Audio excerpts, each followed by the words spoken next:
You're listening to Zoom the TBT with Charge and Hayner. Hey guys, it's Zoom the TBT, and I have Shields 219, one of my favorite returning guests. They are the Valpo alum. I got Victor Nickerson, the star guard, and Kendall O'Banner, the GM of the team. Gentlemen, how are you doing tonight? I'm doing well, thank you. I'm doing pretty good. Thanks for having us.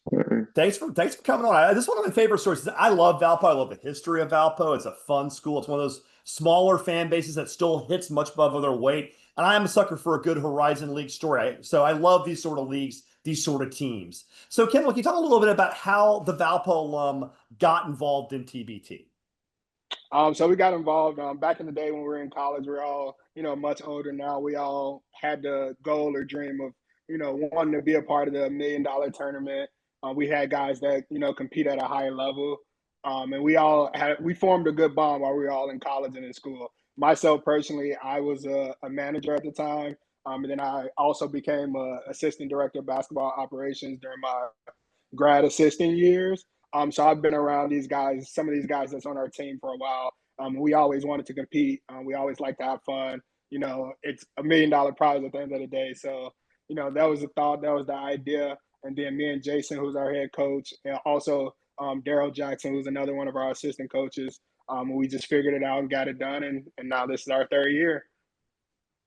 And I like this. This is one of the more organized teams. We're coming up on the roster crunch already. I mean, TBT it's a wonderful event. It's always a fast thing. We start taping this about 7 weeks before the thing starts. Next thing you know, it's a slam dash. Like, it starts, it's over. Someone gets $1 million, 63 teams cry. It's a complete insanity timeline. But you guys already have 7 players in the books, a lot of guys have experience. So, Victor, what was it like? You have TBT experience. What was it like coming to play for one of the schools you went to? Like, how much of a bond do you have with these guys? For the guys that I played with in college, we were pretty close. Actually, one of them played in Spain. I got to see him actually this year, real. So for me, especially missing the first 2 years, having this opportunity to play with him is pretty cool, and I'm excited to get it done. What I like about this roster too is I'm looking at, you got Brandon Wood's got a lot of experience with TBT. He's played, I believe, for Heartfire before, been in part of what programs you've played. You mentioned you've played for the Southern Gentlemen. You've played for other teams. You played for Team 23, which we will talk about in a second. We will talk about that one. But also, you've got guys like AJ Reeves. You've got switchable size. So, Kendall, I know you have a assistant coaching role. Like, how do you look to, 6'4", 6'5", 6'8", 6'6", 6'7". You got a lot of size you can switch. So there's gonna be one of those 5 out, everybody switches kind of things on defense. Like, how are you gonna use this sort of flexible size you have? Especially having a guy like Victor, a 6'8" guard, which is a kind of a cheat code. How do you plan on using that sort of plethora of switchability? I mean, like you said, that's really what the game of basketball is nowadays. 5 out, everybody's switching 1 through 5, playing defense. And then just getting out and running and, try to make things happen and have fun with it. Yeah, it's crazy because, it's been a real sort of flashpoint with the NBA too, because a lot of people are watching the finals like, oh, it's OKC, it's Indianapolis, these are small cities, no one's going to watch. And I'm like, this is one of the best finals I've seen in my life. Like, watching this go by both teams who play 5 out, they play hard. It's no 1-4 low, no ISO. All 1-4-star ISO ball is for casuals. Like, real hoopers like motion, like movement. And I haven't seen anything fun like this. So seeing TBT teams also have that sort of in and out sort of offense. I just love the sort of equality you have with the players. Everybody touches it. I love that stuff. So, Victor, you're going to have the ball in your hands a lot as a guard. So, how do you see yourself distributing and sharing the love, or are you just going to take the rock, hold it, and be like, go get it off the rim? No, for me, I'm actually pretty versatile. I can definitely play off the ball. For me, it's really about where my team needs to win. Of course, I want to play aggressive, offensive, and defensively, but if my team needs for me to play off the ball, I have no problem doing that as well. Yeah, definitely. Now, Kendall, we're talking a little bit about how these teams get structured, and you guys have a very strong history in TBT. You've played some tough games. Last year, you took Assembly ball pretty tight down in that first game in the region of Indianapolis, but you're still 0-2 as the Valpo alum. So what's it going to take to get the Shield 219 over the hump this year, get their first TBT win? Bringing in a lot of experienced guys. Like you said, Victor's very experienced. We're getting back Brandon Wood. Brandon Wood played with us our first year when we first started the TBT with the crew. So just bringing in that experience, Jabril Adekoya, Isaiah Burnett, those guys are all have been with us in the past and just keep building on those building blocks. And then adding guys like Victor. We're also looking to get a 5-man in there, a big body so that he can help with our rebound and defensive anchor. So just getting experience and guys that have played at a high level and just want to compete together and that wants to win ultimately. Now, yes, that's a great answer, by the way. Now, Victor, obviously, one thing that's great about this event is it gives a lot of people who play overseas a chance to play in front of friends and family with not having to get a passport, especially the way things are now. Passports are going to be a little more tough more right now as complicated, travel. yeah. I'm waiting to see someone get hassled coming to play TBT. I think it's going to happen this year, honestly. I have a feeling someone's going to stop at the border, but we're not getting into that. I'm not causing problems. That's a separate conversation. My politics are my own. I'm not going to drag you into my nonsense lefty crap. But I will say, like, the biggest thing for the players is coming back from overseas and playing in front of friends and family. So, like, but at the same time, you have to value that versus a longer European season and your need for rest. So, like, besides the money and playing for the fans, how do you balance the needs of resting your body, listening to your body, especially as a veteran who's played overseas for a few years, versus the incentive of playing? It's like, how do you balance those competing needs? Just listening to my body. First part is making sure you take care of the body. So if my body's feeling good, then I have no problem playing. But if it's a longer bang up season and I need rest, then maybe I need rest. But overall, the priority is making sure I take care of my body so I can continue playing because I love to play. Yeah, definitely. And Kendall, what he just said, I think, is he wants to play all the minutes in the game. That's what I heard. I don't know if you heard the same thing, but I heard he wants to go. I heard he Hey, wants if to my go body 40 takes it, I don't minutes. mind. Well, the funny part is, I will say this. One of the things that's great about TBT, and maybe you can talk about this, Kendall, is some of the rules actually make for a pretty compelling product for TV, which are really useful. Because, I mean, never mind, we all know about the eliminating, which is a fantastic thing about how they play the end of the game with no clock. But I mean, 9-minute quarters is not bad for a summer game. It's not 12, it's not even 10, it's 9 minutes. So the game Right. starts, the game's over, which is an advantage. Guys don't get super tired, not playing as many minutes.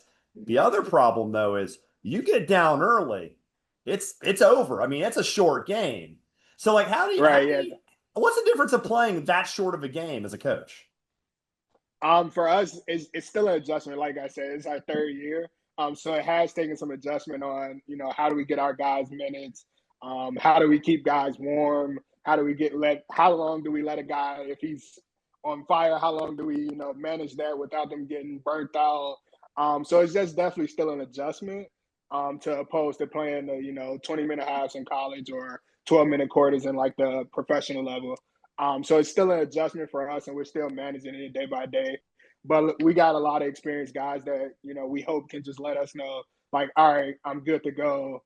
We have that communication level where they let us know if we're pushing them too hard, if we're pushing them, not enough to get them across the line. Are you guys going to have a training camp beforehand? Most teams do now. Are you guys going to be able to have a full training camp? Yeah, we are. We're gonna, get guys on. We're actually going back up to Valpo, so we're gonna, have guys on campus for about a week where we, gonna, test guys, test out the, rotation and see how things are gonna go. Yeah, I'm looking now because I'm bad at geography. I mean, I actually didn't know Rhode Island wasn't an island until I was 3 years old. No joke. I never thought about it. And my partner's like, "Oh, we're going to Rhode Island." I'm like, "Well, is there a boat? Is there a bridge?" She goes, "What are you talking about?" I'm like, "Rhode Island." She goes, "It's not an island." And I'm like, "What?" I mean, I learned that when I was 30 years old. But by the way, I have a master's degree. I'm a licensed architect. That's how bad at geography I am, just to be clear. So I'm looking right now. I mean, Valpo is real close to Chicago, so it's obviously very easy for your fans to get there. 2 hours. I mean, that's a day trip if you want it to be. Now Valpo, I believe, was conference mates with Butler at one point, correct? Back in the Horizon. Yeah, Yeah. back in the Horizon League. Yeah, Yeah. So there's still a bit of a rivalry there, I assume, correct? correct. So we do have a few guys like Brandon Wood that has actually went against those Butler teams. He's got some wins against them as well, in his time. So yeah, he knows those guys pretty well. That makes sense.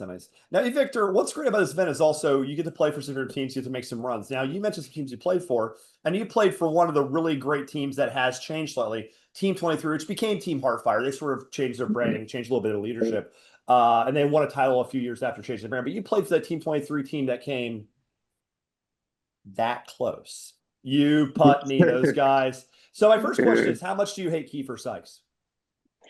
Um, I guess you say is get back from when we was getting them in college. Fair enough.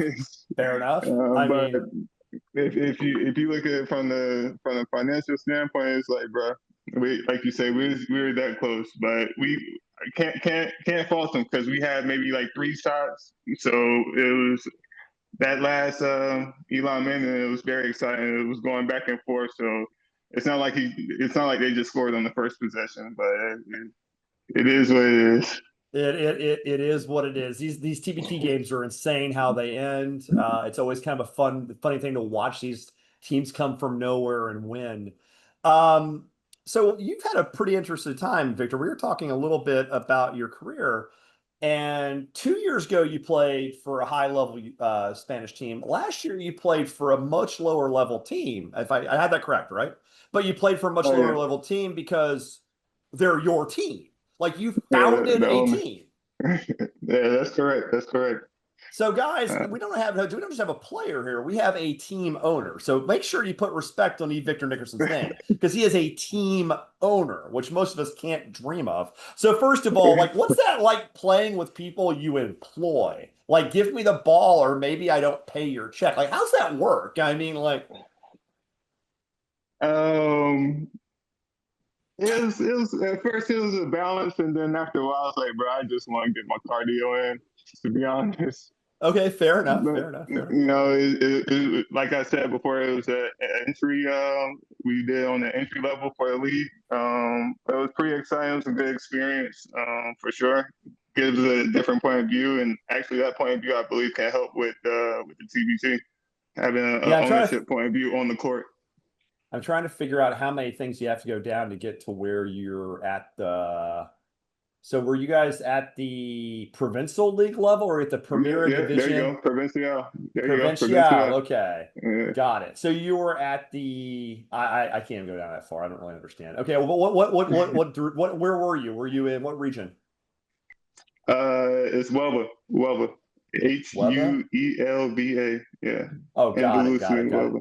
Okay, okay, okay. So did you guys get promoted? No. No, You okay. But you have next to year. it's possible. You have to think this year we had players who never played in the league before. So That's it was true. I a mean, you're in the sixth division, so at that very level, it's almost semi-pro, right? yeah, correct. It was very interesting to say the least. Now, Very now, interesting. how did being a team owner, and you still are, so you haven't folded a team. How has being a team owner educated your life as a player now? I'm just curious. It's got to be a kind of a mind screw. Uh, it just gives you that. It actually gives you more appreciation for actually what Kendall and Jason and DJ do. You know what I'm saying? But having that mindset and then understand what it takes and just getting more appreciation than having to understand the rotation. And so looking at the rotation during the game as I'm playing, maybe seeing certain plays here and there, looking at players because at one point I'm also coaching. So when I'm coming down the court, I gotta see who's on the bench, who needs to sub, who has the foul troubles and things like that. So it wraps the whole basketball season, wraps it all up. You sound like a guy who's going to be in some NBA team's front office at some point, that level of experience. I'm a team owner. I'm a head coach. I'm a 10-year European veteran. You know, the Celtics should offer me an assistant GM job right out. That's what should happen, basically. Now, we talked a little bit, Kendall, we talked a little bit about E. Victor having to get paid, but also make payroll, which is a ridiculous concept. Now, you guys have to make payroll too. So TBT is a funny thing. So TBT, and part of the reason I've always loved it, and I call some of the teams, and I mean this affectionately, bozo teams. Not you guys. You guys are a legitimate alumni team. There's like bozo teams. There's like guys who just come in. And I mean this actually lovingly, like guys who are just like, who are these people, right? And the thing is, it's like that's part of the character of the event. You got the Ohio State alums who have this big powered alumni base, and you got a team of 5 guys who come in and are like, yeah, we met, and then they give them a run. They actually give it to them for a quarter, and you're just like, what's going on? So the financial stakes have gotten higher though, because TBT used to be free. I went to 10,000 last year and enter, now it's 15. So like, how did fundraising become much more important to this cycle than it has been in the past? Because like you said, when we first started, like you said, it was a free entry. All we had to do was worry about our room, board, travel, and getting to the games. But then last year it went to 10,000. So that was just more so we were able to, talk to some of our alumni, our previous, donors and things like that, we've all built great relationships with. But this year, it is pretty tough. It is a tough ask to get, $15,000 for an 0-2 team, going to compete for $1 million. But thankfully and luckily, we got a few sponsors. We have a Ball for Purpose sponsor. We got Evictor's team, OCYM. They're also sponsoring us. So shout out to Evictor. And then we have Victor. Hold up the logo, Victor. Hold it up. Hold it up. Hold up the logo. I see it on the shirt. Hold it up. Hold up the logo. There we go. Go ahead. Keep talking. Keep talking. So yeah, that his relationships and his connections, they helped us a lot. And then we got a big sponsor from Farrell Wealth Management that Jason fostered that relationship with. And it helped us out in the end of the day, and we were able to fund it and get in. Yeah, I mean, it's crazy how much more insane it's been. But yeah, getting those sponsors, that's a lot of legwork. So how much of your soul did you have to sell to get this passed? We had to do quite a bit. A lot of back and forth, a lot of meetings, a lot of talking, a lot of negotiation to get things across the board. Yes. It's pretty crazy because like a lot of people don't understand, and the players, obviously the reason we watch this, the players or the show, let's be clear, but the GMs put in, I've always talked to a lot of GMs over the year, and like the amount of nonsense you guys put up with to put a winning product on the floor, I always respect. Because like somebody's like, you're a Memphis fan, you should be the Memphis team. And I'm like, I would rather kill myself than like try to organize thousands of dollars where I'm going to see, like, I'm not trying to work 1,000 hours a year for no pay to pull something off. Like it's a thankless, frankly, stupid task. And I really love you, Kendall, for doing it, much like the rest of your GMs. Okay, so we've talked about all that stuff. Look, this region, let's talk about the region for a minute, because this is we haven't done our full bracketology yet, mainly because my co-podcasting host is a lazy bastard. No, I'm kidding. Charge is great. He's great. Yeah. Charge and Hainer, featuring Hainer, and Charge nowhere to be found. No, I'm kidding. Charge is great. He's busy right now. But the thing is like, this is a disaster. Like, it's only 5 teams declared so far. We're coming up on, so who knows who adds to it. But I mean, Assembly Ball, amazing. The defending champs of Carmen's Crew, great. All good dogs. It's their home floor. And then whoever wins, always a tough shot. So like, and you guys are a quality team, but you're 0-2. So like right there are those 5 teams. And this is no disrespect at all. You guys are a solid team, but like you're the 5th seed out of those 5. That's not even saying you're bad. I'm just saying that's a loaded region. So first of all, obviously you couldn't move because your fan base is there, but like, do you kind of wish you could transport Valpo to an easier region? Like, don't you wish Valpo were in, I don't know, Lexington? Yeah, somewhere else. Now, probably not even Lexington, because then you have to worry about, the Kentucky and the Louisville fans around there at that time.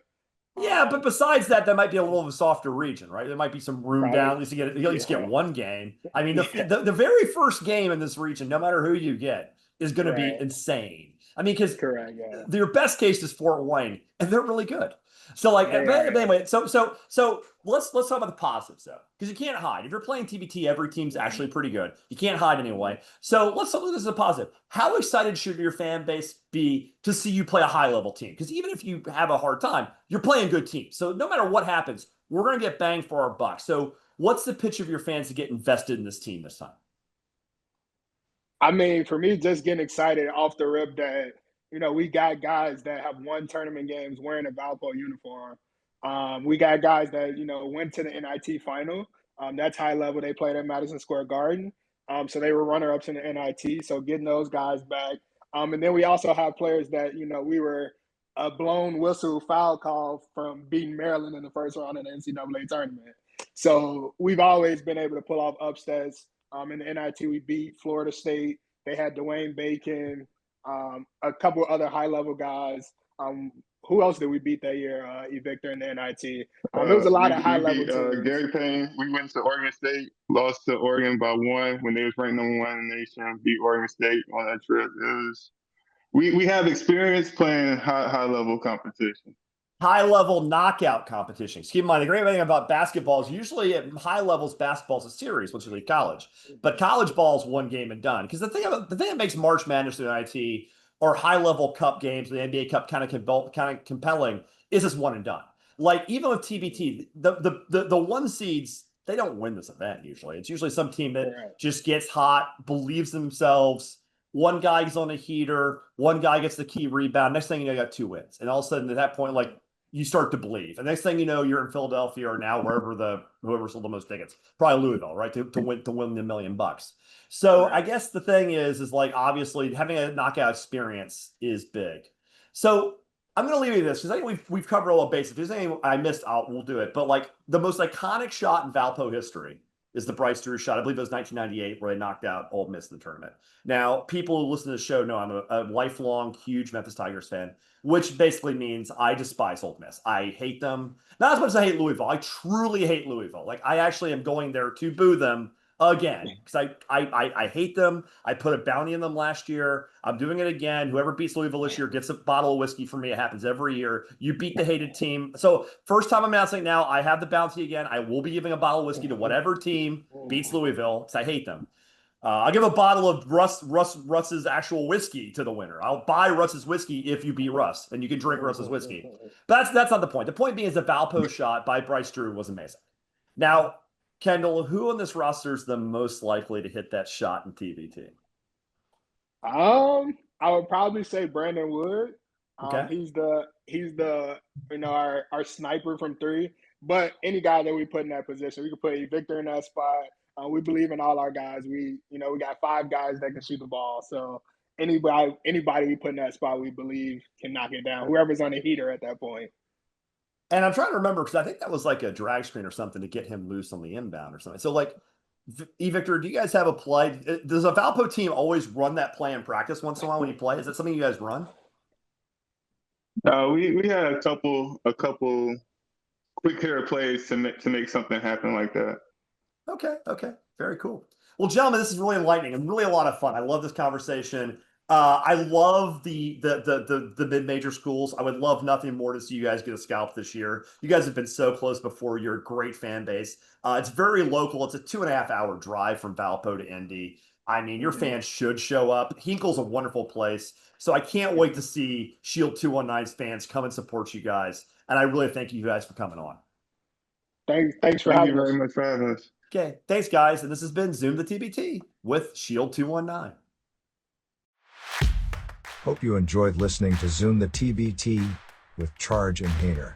Subscribe to YouTube, follow on Twitter, and give us your money.